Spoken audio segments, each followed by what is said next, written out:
The war in Libya was caused not so much by any internal dissent, but rather by the West's need for continued economic expansion, which Western elites view as part and parcel of the post-Cold War end of history, a still potent messianic ideology, which gives the West the license to attack anyone, anywhere, to achieve its mercantilist objectives, and which gives the necessary humanitarian fig leaf for the benefit of the politically correct faction of Western societies. Naturally, politically correct Westerners have been unbothered by the humanitarian interventions, invariably making the situation far worse, and Libya has not been an exception. Since the fall of the regime of Muammar al-Gaddafi, Libya has not experienced any political, financial, or even social stability, as the country is witnessing a state of constant fighting between all parties, despite the absence of any religious or sectarian differences between the population. Libya transformed from one of the richest countries in the world to a failed state. The current war in Libya began in 2014, with most of the fighting being between the internationally recognized Tobruk-based Libyan interim government, centered on the House of Representatives that was elected democratically in 2014, an Islamist National Salvation government founded by the General National Congress based in Tripoli city, and the UN-backed Government of National Accord, also based in Tripoli. The Libyan interim government has the allegiance of the Libyan National Army under the leadership of General Khalifa Haftar, and enjoys the support of Egypt and the United Arab Emirates directly, with the indirect support from the United States, Britain, and Russia, with the latter country's affinity to Haftar clearly demonstrated when the Libyan general boarded the Admiral Kuznetsov aircraft carrier in January 2017, as the ship was returning home from its combat mission off the coast of Syria. It is a secular entity and has the sole legitimate power in Libya. Since 2014, Egypt has supplied many light and heavy weapons to the Libyan National Army, led by Khalifa Haftar, which included several MiG-21 fighters. The United Arab Emirates also provides financial support to Haftar and has a small airbase in eastern Libya, including AT-802 turboprop light attack aircraft and Wing Lung UAVs, which appear to be operated by Eric Prince's Academy, formerly Blackwater, private military corporation. The emergence of the Libyan interim government was made possible by the withdrawal of the House of Representatives' support for the Government of National Accord, whose power has since greatly decreased. Instead, the chief opponent of the LIG is the Islamic government of the General National Congress, also called the Salvation Government, which is led by the Muslim Brotherhood with support from a coalition of Islamist groups known as the Dawn of Libya. It is believed that one of the combat groups of the General National Congress was involved in the assassination of U.S. Ambassador Christopher Stevens in 2012. The Muslim Brotherhood are also accused of providing political cover to ISIS during its expansion in Libya before 2014, which is a plausible accusation considering Qatar's tangible support to both ISIS and the Muslim Brotherhood. It also enjoys international support by Qatar, Turkey, and Sudan, with the former two countries playing roles identical to those they played in the Syrian conflict. Qatar's considerable contribution includes financial support to the General National Congress and smuggling arms using C-130 military cargo planes in cooperation with Sudan, while Turkey has smuggled arms to Dawn of Libya using ships. Turkey also benefits from illegal oil trade with the militia, according to unconfirmed reports. Since 2014, ISIS has had strong influence in much of Libya, especially in Darna, east of Benghazi. But this influence of the terrorist organization has shrunk over time. However, Libya is one of the bases of recruitment and money laundering for ISIS, where ISIS is believed to have received indirect support from Turkey, Qatar, and the General National Congress. Moreover, ISIS views Libya as an operating base from which to stage expansion into countries of the Sahel and to aid ISIS cells operating in Tunisia and Egypt. Completing the list of warring parties, Tuareg forces control southwestern Libya, including Amazigh and the Ghat area, and are considered indirect allies of the General National Congress. Given the balance of forces outlined above, the conflict in Libya would have come to a close years ago had it not been for the direct involvement of the Qatar-Turkey alliance, whose aggressive pacts against Syria had likewise escalated that conflict. To be sure, the Qatar-Turkey alliance was one of convenience, with the two parties pursuing different objectives, which simply happened to be not mutually exclusive.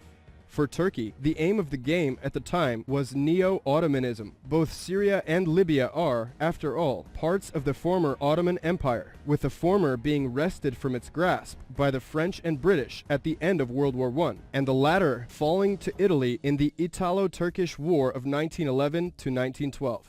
For Qatar, the objective was establishing oneself as a regional power player, not only independent of Saudi Arabia, but also equivalent to it, a task that would have been greatly facilitated by establishing Qatar-friendly regimes in Libya and Syria, extending Qatar's control over the region's hydrocarbons, and gaining access to new markets in Europe.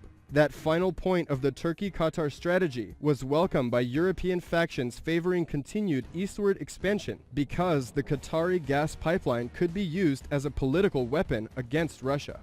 However, that coalition proved too weak to overcome the resistance of legitimate government forces in Libya and Syria, particularly after the direct Russian military involvement in Syria spelled the end of the Assad must go campaign, and it never managed to secure the support of the United States for either of its objectives. The US, for its part, attempted to sponsor its own jihadists in Syria or favored the Saudi-led efforts. Therefore, it was only a matter of time before either Turkey or Qatar realized its strategy was doomed and sought to pursue a different course of action. Turkey proved the weaker link in that coalition, thanks to, ironically, US enlistment of the Kurds as its proxy army in Syria. Faced with a Russian presence in Syria which was impossible to dislodge, Turkey opted to change its aims to become an energy gateway to Europe by joining forces with Russia in the form of the Turkish Stream pipeline.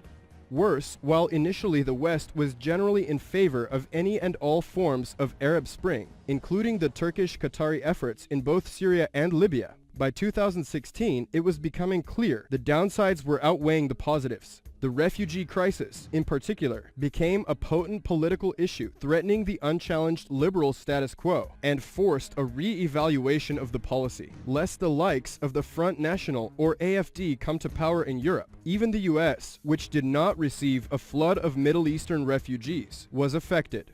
On April 11, 2016, Obama was forced to admit that Libya was the worst mistake he had committed during his presidency, as the mistake was that the United States did not plan for the post-Gaddafi era.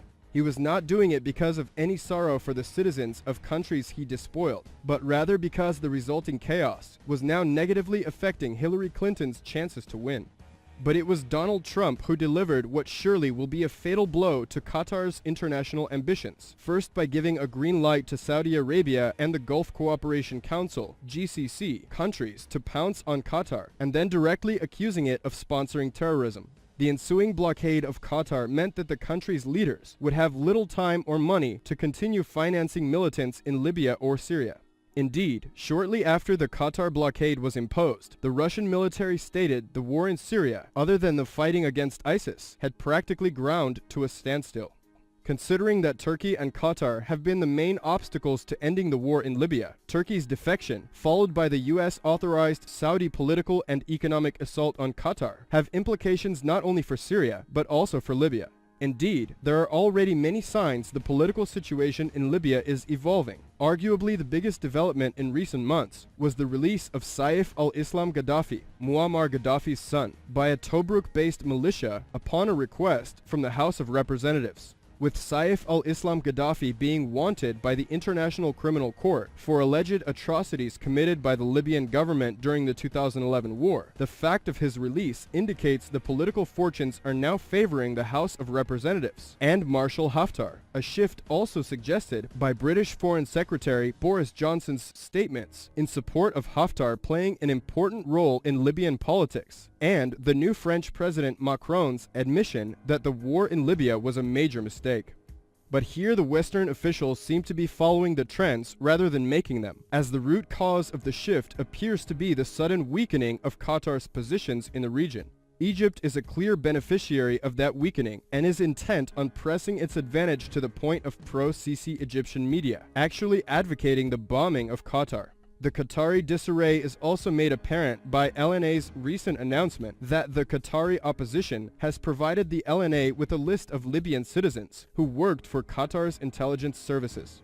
Qatar's situation is not an enviable one. For the time being, Turkey's military support and U.S. unwillingness to allow Saudi Arabia to utterly devastate Qatar are enough to allow it to maintain a brave face. But in the longer term, it needs to find an accommodation with at least one of the key power players in the region, such as Saudi Arabia, US, or Russia. The fact of growing Turkey-Russia cooperation on a variety of issues, and Qatar's outreach to Russia in the form of a foreign minister visit, and the simplification of visa rules for Russian citizens, suggest that Qatar is at least contemplating realigning its alliance membership. However, considering that all of the three above-named powers are on the opposite side of the barricades as far as Libya is concerned, it seems unlikely Qatar can maintain its proxy war there, even with Turkey's support. Therefore, almost no matter what Qatar decides to do next, it will have no choice but to write off Libya as a total loss, an act that will hasten the end of this tragic 6-year war.